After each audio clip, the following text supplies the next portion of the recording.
देखिए, हमारा जो सिंपल है, हमने सवाल पूछा था सरकार से, 2 सवाल, दोनों में उन्हें जवाब नहीं दिया। उन्हें क्लब कर दिया ऑनरेबल मेंबर जो हैं हमारे कुल्ले साहब, उनके साथ, लेकिन जवाब नहीं दिया।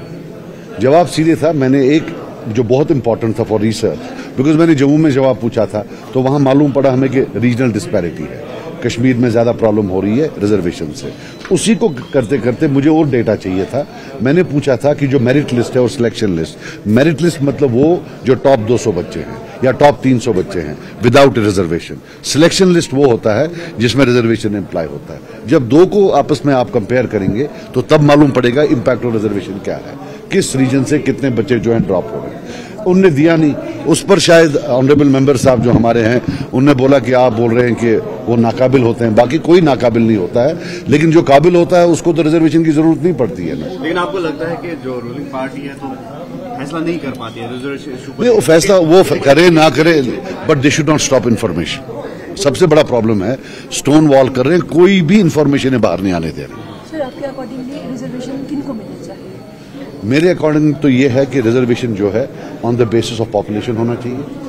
जितना मैं नहीं कहता हूं टोटली खत्म करो, बट मेजॉरिटी यहाँ ओपन मेरिट की है, तो मेजॉरिटी ओपन मेरिट की होनी चाहिए। उनको तो कोने में बिठा के रखा हुआ है।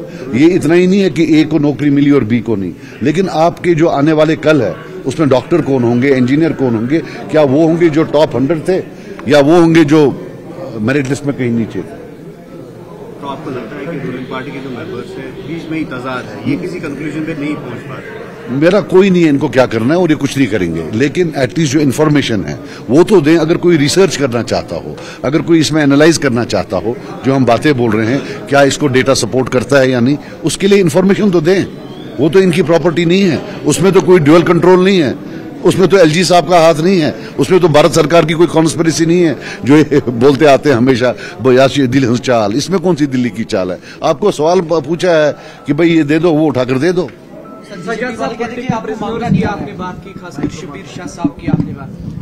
वो बहुत बड़ा इशू है, बहुत ही बड़ा इशू है। और अनफॉर्चुनेटली जो पॉलिटिकल प्रिजनर है, मैं खुद भी पॉलिटिकल प्रिजनर रहा हूं, तो ये पिछले 30 साल से मुझे नहीं कहीं लग रहा है ये थमते हुए वैसे